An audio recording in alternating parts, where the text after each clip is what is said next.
அனைவருக்கும் அஸ்ஸலாமு அலைக்கும், வணக்கம். இன்னைக்கு நாம பேச போற விஷயம் என்னன்னு சொன்னால், அதாவது எங்களுடைய யூபிடி சம்பந்தமாகவோ நாங்க யூபிடியில செய்யற ப்ரோக்ராம்கள் சம்பந்தமாகவோ நான் இன்னைக்கு பேசுகிறேன். ஆனா நான் பேச போற விஷயம் என்னன்னு சொன்னால் குவாலிஃபிகேஷன்ஸ், ஆஃப்-கோல் குவாலிஃபிகேஷன்ஸ், ஆஃப்-கோல் ரெகுலேட்டட் பாடி, பிரிட்டிஷ் கவுன்சில் அட்டஸ்டேஷன், அது மாதிரி ஃபாரின் மினிஸ்ட்ரி அட்டஸ்டேஷன், இது எப்படி நடக்குது, இது என்ன விஷயம், இதுக்குள்ள என்ன இருக்குது.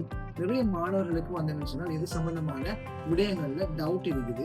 அதை கொஞ்சம், அதாவது எனக்கு தெரிஞ்ச விஷயங்களை நான் உங்களோட ஷேர் பண்றது மூலமா எங்களுடைய யூடியூப் சேனல்ல நீங்க ஃபுல் வீடியோவை பார்க்கலாம். ஷேர் பண்றது மூலமாக உங்களுக்கும் ஒரு தெளிவு கிடைக்கும். அதே நேரத்தில் இது சம்பந்தமாக மேலதிகமாக ஆராயறதுக்கு உங்களுக்கு ஒரு வாய்ப்பும் கிடைக்கும் என்று நான் நம்பித்தான் இந்த வீடியோவை வெளியிடுறேன். என்னது ஆஃப் கோல் குவாலிஃபிகேஷன்? ஏன் இந்த ஆஃப் கோல் குவாலிஃபிகேஷன் இருக்கக்கூடிய யூகேயுடைய மொழிகளுக்கு மாத்திரம்தான், யூகேயுடைய ப்ரோக்ராம்களுக்கு மாத்திரம்தான் பிரிட்டிஷ் கவுன்சில் அட்டஸ்டேஷன் பண்றாங்கன்றது மாணவர்களுக்கு தெரிய வரும்.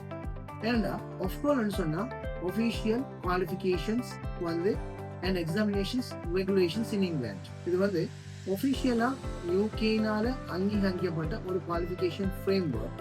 அவங்களோட இதுக்கு கீழே தான் அதாவது இந்த நடக்கக்கூடிய இந்த ப்ரோக்ராம்ஸ், ஒரு கம்பெனி அல்லது ஒரு ப்ரோக்ராமு அல்லது ஒரு HND ப்ரோக்ராமு அல்லது ஒரு டிப்ளமா ப்ரோக்ராமு யூகேயில் இருக்கக்கூடிய ஏதாவது ஒரு மொழியின் ஊடாக நடைபெறுதுன்னு சொன்னா இவங்க தான் இந்த குவாலிஃபிகேஷனை என்ன செய்யறாங்கன்னு சொன்னா அசஸ் பண்றாங்க.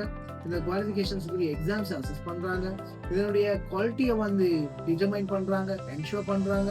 அதே மாதிரி இதனுடைய கிரெடிபிலிட்டியை என்ன செய்யறாங்கன்னு சொன்னா என்ஷோர் பண்றாங்க. இந்த ப்ரோக்ராம் ஓகே, இது ரெகுலேட்டட் குவாலிஃபிகேஷன் ஃப்ரேம்வொர்க்குள்ள தான் வருதுன்னு சொல்லி டிசைட் பண்றாங்க. ஸ்ரீலங்கா பொறுத்தவரை நீங்க எடுத்தீங்கன்னா ஸ்ரீலங்கன் குவாலிட்டி ஃப்ரேம்வொர்க் இருக்கு. அதே மாதிரி மலேசியாவுடைய குவாலிட்டி ஃப்ரேம்வொர்க் ஒன்று இருக்குது. அப்ப இதுல தான் நீங்க என்ன நடக்குதுன்னு சொன்னால் நாங்க, அதாவது இப்ப ஸ்ரீலங்கா பொறுத்தவரை நீங்க NVQ ஸ்டாண்டர்ட் இருக்குது, நேஷனல் வொகேஷனல் குவாலிஃபிகேஷன்ஸ். அதுல லெவல் 3, லெவல் 4, லெவல் 5 சொல்லக்கூடிய நிறைய, அதாவது ஒவ்வொரு அடிப்படையில் வரக்கூடிய குவாலிஃபிகேஷன்ஸ் இருக்குது. அதே போல யூகே பொறுத்தவரை சொன்னா இன்டர்நேஷனல் வொகேஷனல் குவாலிஃபிகேஷன்ஸ் அவங்களோட லெவல் 4, லெவல் 3ல இருந்து ஸ்டார்ட் பண்ணி லெவல் 3 சர்டிபிகேட் லெவலுக்கு கொடுக்குறாங்க. அதே மாதிரி லெவல் 4 டிப்ளமா லெவலுக்கு கொடுக்குறாங்க. லெவல் 5 ஹை நேஷனல் டிப்ளமா கொடுக்குறாங்க. அதே மாதிரி லெவல் 6 அதே மாதிரி கிராஜுவேட் டிப்ளமா, அடுத்தது போஸ்ட் கிராஜுவேட் டிப்ளமான்னு சொல்லி லெவல் 6 வரையும் கொடுத்துக்கொண்டு போறாங்க. ஸோ இதுகளை எல்லாம் ரெகுலேட் பண்ற, மானிட்டர் பண்றது இடம் தான் இங்க என்ன சொன்னாங்க ஆஃப்-கோல்னு சொல்லுது. இந்த ஆஃப்-கோல் தான் ரெகுலேட் பண்ணி என்ன செய்யுதுன்னு சொன்னாங்க அட்வைஸ் பண்ணுது, பிரிட்டிஷ் கவுன்சிலுக்கு அட்வைஸ் பண்ணுதுன்னு சொன்னால் இந்த மொழிகளாக வரக்கூடிய ப்ரோக்ராம் இது ஒழுங்கான முறையில் அசஸ் பண்ணப்பட்டிருக்குது. இது குவாலிஃபிகேஷன்ஸ் வைஸ் ஓகே, இதனுடைய கிரெடிபிலிட்டி ஓகே. ஸோ நீங்க என்ன செய்யலாம்னு சொன்னால் அடுத்த கட்டத்துக்கு கொண்டு போகலாம். இதை வச்சு வரக்கூடிய மாணவர்களுக்குரிய அடுத்த கட்ட நகர்வுகளை என்ன செய்யலாம் என்ற விஷயங்களை இது என்ன செய்யலாம் சொன்னால் ஒழுங்கு பண்ணி கொடுக்கும். லேட்டஸ்டா என்ன சொன்னாங்க பிரிட்டிஷ் கவுன்சில் ஒரு விஷயத்தை அறிமுகப்படுத்தி இருந்தாங்க. அதாவது குவாலிஃபிகேஷன்ஸை நாங்க பிரிட்டிஷ் கவுன்சில் அட்டஸ்டேஷன் பண்ணுவோம். இப்ப ஃபாரின்ல இருக்கக்கூடிய பெரும்பாலான மாணவர்களுக்கு என்னன்னு சொன்னாங்க அவங்களோட குவாலிஃபிகேஷனை என்ன செய்யணும்னு சொன்னா அட்டஸ்டேஷன் பண்ணணும். அதுல என்ன சொன்னா Saudi engineering council very important ஆயிருக்கு. சவுதியில ஒர்க் பண்றாங்க பொறுத்தவரையில அவங்களுக்கு சவுதி இன்ஜினியரிங் கவுன்சில் வரும்.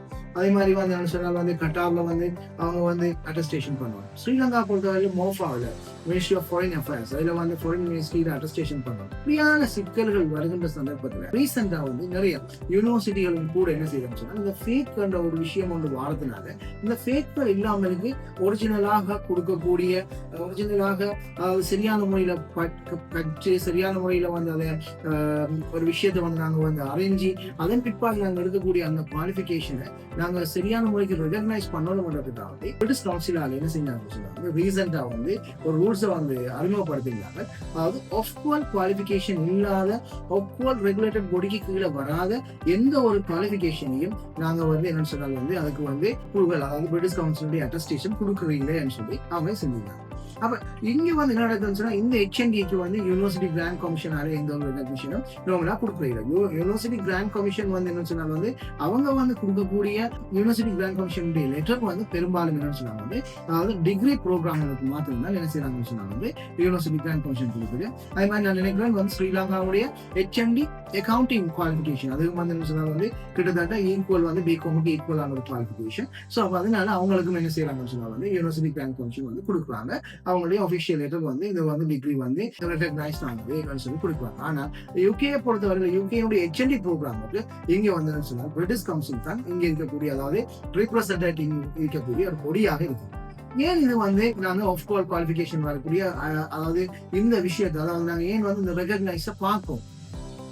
ஏன்னா முதலாவது விஷயம் வந்து இட் என்ஷூர்ஸ் வந்து அதாவது இது வந்து கம்ப்ளீட் அதாவது கன்ஃபார்ம் பண்ணதுன்னு சொன்னாங்க வந்து யூகேனுடைய அகாடமிக் அதே மாதிரி வொகேஷனல் ஸ்டாண்டர்டுக்கு கீழே இந்த ப்ரோக்ராம் நடந்திருக்குன்றத வந்து என்ன செய்யணும்னு சொன்னா வந்து இது காட்டுது. சரியா? ஆஃப் கால் ரெகுலேட்டட் பாடிக்கு கீழே உங்களோட அந்த ப்ரோக்ராம் வருமாங்க அது வந்து என்ன செய்யணும்னு சொன்னாங்க வந்து யூகேனுடைய அகாடமிக்கும் அதே மாதிரி வொகேஷனல் ஸ்டாண்டர்ட்ஸ் கீழேயும் வந்து என்ன செய்யணும்னு சொன்னா வரக்கூடியதாக இருக்கு. அதே மாதிரி நீங்க வந்து என்ன செய்யணும்னு சொன்னா ஒரு குவாலிஃபிகேஷன் எடுத்தீங்கன்னு சொன்னா இந்த குவாலிஃபிகேஷன் வந்து உங்களுக்கு வந்து ஒரு ப்ரோக்ரஸ் ரூட்டை தரும். இப்போ உதாரணத்துக்கு நீங்க வந்து லெவல் 4 முடிச்சீங்கன்னு சொன்னா அடுத்த லெவல் 5 முடிக்கக்கூடிய மாதிரி இருக்கும். லெவல் 5 முடிச்சீங்கன்னு சொன்னா நார்மலாக வந்து லெவல் 4 வந்து உங்களுக்கு 120 கிரெடிட்ஸ் வரை தரக்கூடியதா இருக்கு. அதாவது ஒவ்வொரு சப்ஜெக்ட்ஸும் அதுல வந்து உங்களுக்கு 10 கிரெடிட்ஸ் அது மாதிரி அதுல வந்து நார்மலா வந்து 120 கிரெடிட்ஸ் வந்து உங்களுக்கு லெவல் 4ல கிடைக்கும். அதே மாதிரி லெவல் 5ல உங்களுக்கு 120 கிரெடிட்ஸ் கிடைக்கும். டோட்டலா வந்து ஒரு 240 கிரெடிட்ஸ் எடுக்கிற ஒரு ஆள் வந்து என்ன செய்வாருன்னு சொன்னா அதாவது அவர் வந்து ஒரு HND முடிச்ச ஒரு ஆளாக கருதப்படுவார். இப்ப வந்து எங்களுக்கு வந்து நீங்க எடுத்தீங்கன்னு சொன்னால் வந்து நிறைய பாடிஸ் இருக்குது. லண்டன் மேனேஜ்மெண்ட் குவாலிஃபிகேஷன்ஸ், அதே மாதிரி ISM institute of sales management, அதே மாதிரி குவாலிஃபை UK, அதே மாதிரி வந்து என்ன சொன்னால் வந்து கேட் ஹவுஸ் UK, நிறைய குவாலிஃபிகேஷன்ஸ் வந்து NOCN எப்படின்னு சொல்லி நிறைய குவாலிஃபிகேஷன்ஸ் இருக்குது. இந்த எல்லா குவாலிஃபிகேஷன்ஸும் வந்து ஆஃப் காலுக்கு கீழே வந்தால் மாத்திரம்தான் உங்களுக்கு வந்து பிரிட்டிஷ் கவுன்சில் அட்டஸ்டேஷன் வரும். அடுத்தது நீங்க வந்து ஒவ்வொரு ஸ்டெப்ஸ்லையும் 120 கிரெடிட்ஸ் சொன்னா இந்த 120 கிரெடிட்ஸ் நீங்க லெவல் 4ல எடுத்து லெவல் 5ல நீங்க 120 கிரெடிட்ஸ் எடுத்தீங்கன்னு சொன்னா டோட்டலாக 240 கிரெடிட்ஸ் எடுக்கிற சதப்பதான் நீங்க ஒரு யூனிவர்சிட்டிக்குரிய அடுத்த கட்டம் அதாவது யூனிவர்சிட்டியுடைய final year top up degree ப்ரோக்ராமுக்கு நீங்க போகக்கூடிய வாய்ப்பை அது உங்களுக்கு வந்து என்ன செய்யணும்னு சொன்னா ஏற்படுத்தி கொடுக்கும். அப்ப அந்த விஷயங்கள்ல வந்து உங்களுக்கு வந்து சரியான முறைக்கு ஒரு அண்டர்ஸ்டாண்டிங் இல்லைன்னு சொன்னா நீங்க வந்து உதாரணத்துக்கு வந்து நீங்க ஒரு விசாக்கு அப்ளை பண்ணுங்க, நீங்க யூகேக்கு போறீங்க அல்லது வந்து நீங்க கனடா போறீங்க, நீங்க வந்து அதே மாதிரி வேற ஃபாரின் கண்ட்ரிஸுக்கு நீங்க போறீங்கன்னு சொன்னாலும் இங்க வந்து உங்களுக்கு வரக்கூடிய அந்த கிரெடிட்ஸ் வந்து என்ன செய்யணும்னா சரியான முறையில உங்களுக்கு வந்து ஒரு பாதிப்பு ஒரு இம்பாக்ட் ஒன்றை வந்து என்ன செய்யணும் வந்து செலுத்தக்கூடியது உங்களோட விசா ப்ராசஸிங். அடுத்தது நாங்க இன்னும் ஒரு விஷயத்தையும் வந்து என்ன செய்வோம்னு சொன்னா இதன் ஊடாக ஒரு மேலதிகமான விஷயத்தையும் நாங்க வந்து கட்டாயம் அவதானிச்சு போகணும். பெஸ்ட் அப்ரூவல் சொல்ற விஷயம் அதாவது வேர்ல்ட் எஜுகேஷன் சர்வீஸ் அப்ரூவல். இது வந்து பெரும்பாலும் தேவைப்படுறது என்ன பெஸ்ட் அப்ரூவல் தேவைப்படுறது பெரும்பாலும் நீங்க வந்து ஒரு ஜாப் ஆப்பர்ச்சுனிட்டிஸுக்கு அல்லது ஒரு PR அல்லது ஒரு விசாக்கு வந்து நீங்க வேற கண்ட்ரிஸுக்கு வந்து நீங்க அப்ளை பண்ணிட்டோம்னா உங்களுக்கு இந்த பெஸ்ட் அப்ரூவலுடைய இம்பார்ட்டன்ட் வந்து தேவைப்படக்கூடியதாக இருக்கு. இப்ப நாங்க வந்து பார்ப்போம் என்னன்னு சொன்னது பிரிட்டிஷ் கவுன்சிலுடைய அட்டஸ்டேஷன் விஷயத்துக்கு வருவோம். பிரிட்டிஷ் கவுன்சிலை பொறுத்தவரையில அவங்க தான் எங்களுக்கு வந்து ஸ்ரீலங்கா பொறுத்தவரையில அதாவது முழு யூகேக்குமான ஒரு ரீப்ரசன்டேட்டிவா வந்து என்ன செய்வாங்க வந்து ஸ்ரீலங்காவில் இருக்கிறாங்க. இப்ப பிரிட்டிஷ் கவுன்சில் தான் என்ன செய்வாங்கன்னு சொன்னா வந்து உங்களுக்கு வந்து உங்களுடைய எஜுகேஷன் குவாலிஃபிகேஷன் என்ன செய்யணும் அசஸ் பண்ணி உங்களுக்கு வந்து என்ன செய்யணும்னு சொன்னா வந்து அட்டஸ்டேஷன் தருவாங்க. அப்ப இந்த அட்டஸ்டேஷனை வந்து நீங்க வந்து எடுக்கணும்னு சொன்னால் பிரிட்டிஷ் கவுன்சிலுக்கு என்ன செய்யணும் ஃபர்ஸ்ட் வந்து என்னன்னா நீங்க வந்து அதோடைய ஒரு ப்ரொசீஜர்ஸ் வந்து இருக்குது. அப்ப அந்த ப்ரொசீஜர்ஸ் வந்து எப்படி வந்து ஒர்க் பண்ணுதுன்னு சொன்னால் நீங்க ஒரு உதாரணத்துக்கு வச்சுக்கோ எங்களுடைய ஆர்கனைசேஷன்ல இப்போ UBT கேம்பஸ்ல நீங்க வந்து என்ன செய்யணும்னு சொன்னா வந்து குவாலிஃபை என்ற ஒரு ப்ரோக்ராம் இருக்குது. இந்த குவாலிஃபைல வந்து லெவல் 4 இருக்குது 5 இருக்குது.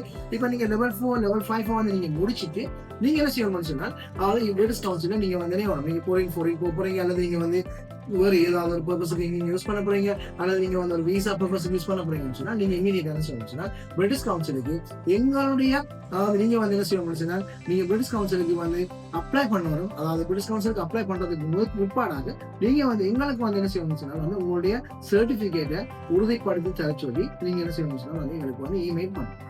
அப்ப அட்டஸ்டேஷன் பண்ணணும்னு சொன்னா நீங்க என்ன செய்யணும்னு சொன்னா ஃபர்ஸ்ட்டுக்கு வந்து என்ன செய்யணும்னா நீங்க இப்ப எங்கள்கிட்ட தானே ஒரு ஸ்டூடெண்டா நீங்க வந்து படிக்கிறீங்க.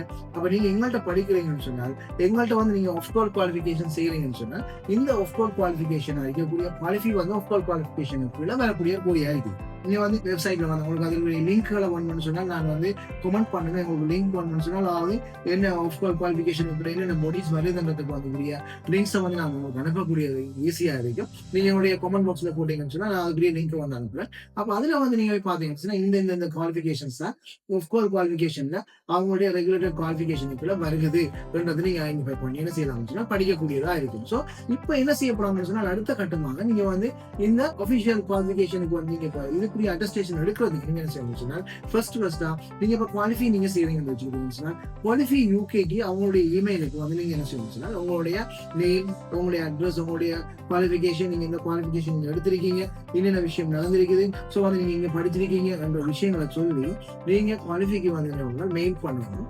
அதுல வந்து எங்களை வந்து அதாவது எங்களுடைய கேம்பஸ்ல நீங்க படிச்சீங்க, ஸோ வந்து எங்களுடைய கேம்பஸ் நீங்க வந்து சிசி பண்ணி நீங்க அவங்களுக்கு மெயில் பண்ணதன் பிற்பாடு அவங்க என்ன செய்வாங்கன்னு சொன்னா பிரிட்டிஷ் கவுன்சிலுக்கு மெயில் ஒன்று போடுவாங்க. என்ன சொல்லுவாங்க இந்த விஷயம், அதாவது எப்படி ஒரு ஸ்டூடெண்ட்ஸ் வந்து நீங்க வந்து படிச்சிருக்க இந்த நேரத்துல படிச்சிருக்கான்னு சொல்லி அவங்க வந்து பிரிட்டிஷ் கவுன்சில வந்து சிசி பண்ணி என்ன செய்வாங்கன்னு சொன்னா மெயிலோட போடுவாங்க. அதுக்கு பிற்பாடு நீங்க என்ன செய்யலாம்னு சொன்னா பிரிட்டிஷ் கவுன்சில்ல நீங்க உங்களுக்கு வந்து பண்ணணும்.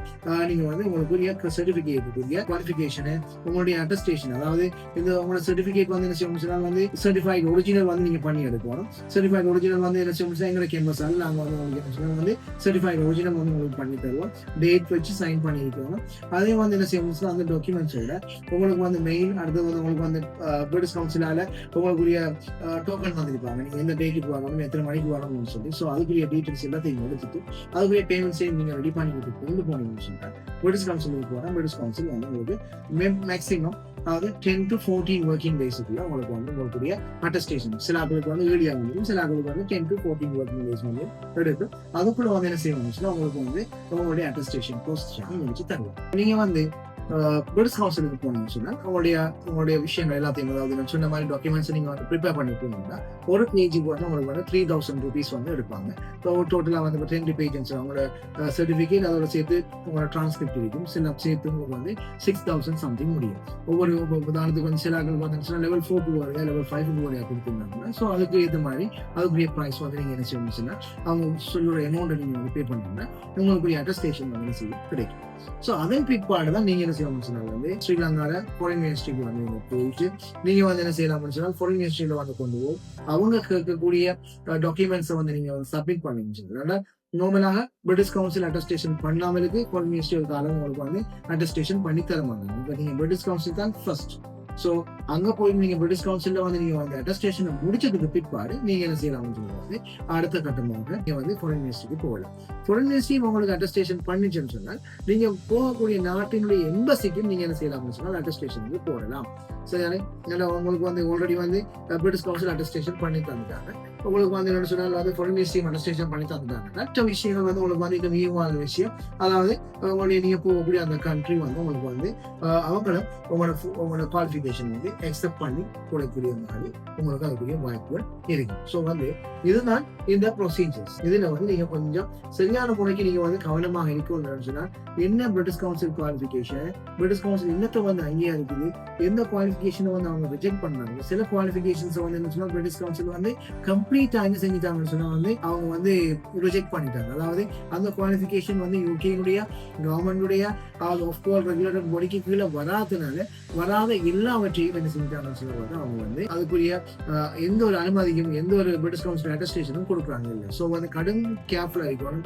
அதுல வந்து என்ன சொன்னால் வந்து சில விஷயங்கள் பிரிட்டிஷ் கவுன்சில் அட்டஸ்டேஷன் பண்ணின மாதிரி கூட சில பேர் வந்து என்ன செய்வாங்கன்னு சொன்னால் அதனுடைய ஏற்பாடுகளை செய்யக்கூடியதா இருக்கு. ஸோ அவங்களோட விஷயங்கள்ல நீங்க வந்து கொஞ்சம் மிகவும் கவனமாக இருந்து அந்த விஷயங்களை நீங்க கவனமாக செயல்படுத்துவாங்க. என்றால் அதாவது யூனிவர்சிட்டி ப்ரோக்ரஷன் என்பது அடுத்த கட்டமான விஷயம். என்றால் அதாவது நீங்க நார்மலாக வந்து ஒரு யூனிவர்சிட்டிக்கு நீங்க வந்து ப்ரோக்ரஸ் ஆகி போகணுமா என்றால் கட்டாயம் உங்களுக்கு வந்து அதாவது அதனுடைய ஃபைனல் இயர் டாப் அப் நீங்க செய்யணும் 240 கிரெடிட்ஸ் வந்து உங்களுக்கு கட்டாயம் பண்ணும். அது மொத்தமாக சொல்ல போனால் 1200 ஹவர்ஸ், அதாவது டீச்சிங் ஹவர்ஸ் வந்து அங்க வந்து உங்களுக்கு வந்து இருக்க வேண்டும். அப்ப அதுகள் கவர் ஆகணும்னு சொன்னா நீங்க கட்டாயம் அதுக்கு ஏற்ற மாதிரி நீங்க கட்டாயமாக 240 கிரெடிட்ஸ் இருக்கக்கூடிய ஒரு ப்ரோக்ராமை தான் நீங்க வந்து செலக்ட் பண்ணி போக வேண்டும் என்பதான் என்னுடைய அறிவுரை. அதை தாண்டி மேலதிகமாக நீங்க என்ன செய்யணும் சொன்னால் வந்து என்னென்ன பாடிஸ் இப்போ நம்ம ஸ்ரீலங்கா பொறுத்தவரையில் நிறைய ப்ரோக்ராம்ஸ் நிறைய யூனிவர்சிட்டிஸ், நிறைய கேம்பஸஸ் வந்து பிரைவேட் ஆர்கனைசேஷன்ஸ் நிறைய பேர் செய்யறாங்க. நிறைய பேர் எக்ஸ்சேஞ்ச் குவாலிஃபிகேஷன்ஸ் கொடுக்குறாங்க. ஸோ வந்து நீங்க அதை செலக்ட் பண்றதுக்கு முதல் வந்து என்ன செய்யணும் சொன்னால்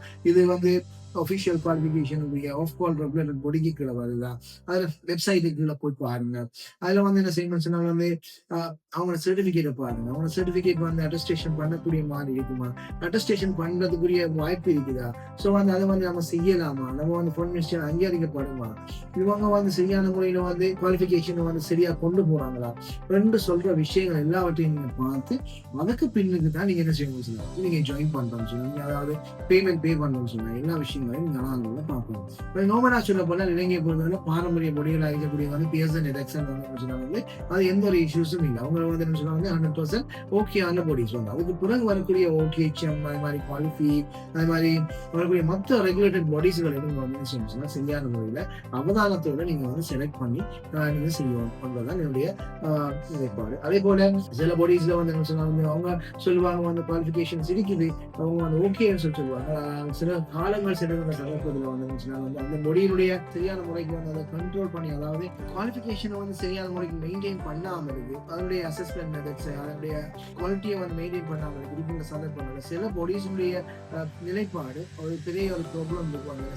முடியக்கூடிய இருக்கு, அதை வந்து ஃபியூச்சர்ல அட்டஸ்டேஷன் பண்ணலாம் போகும், அல்லது வந்து பொன்மிஸ்டியால் அங்கீகரிக்கப்பட முடியாத ஒரு நிலைப்பாடுக்கு ஏற்படக்கூடியதாக இருக்கும். ஸோ இதுகளை வச்சு ஸோ வந்து நீங்க என்ன செய்யணும், செலக்ட் பண்ணுங்க, சரியான கல்வியின் நிறுவனத்தை நீங்க செலக்ட் பண்ணுங்க, சரியான குவாலிஃபிகேஷனை செலக்ட் பண்ணுங்க, என்ட்ரி ரூட் வந்து சரியான ஒரு அது நாங்கள் வந்து அடுத்ததாக இதுக்கு போகிற டிகிரி ஒன்று நாங்கள் செய்ய போகிறோம் சொன்னால் அதுக்குரிய சரியான ஹெச்எம்இ ஒன்று செலக்ட் பண்ணுங்க. அதை பார்த்து நீங்கள் வந்து சரியான செலக்ட் பண்ணக்கூடியதாக இருக்கும். மேலதிகமாக இது சம்பந்தமான தகவல்கள், இது சம்பந்தமான விடயங்கள் உங்களுக்கு வந்து நீங்க வந்து தேவைப்படுமா இருந்தால் கட்டாயம் நீங்க வந்து கமெண்ட் பாக்ஸ்ல உங்களுடைய நேமையோ அல்லது நம்பரை நீங்க வந்து போடுங்க.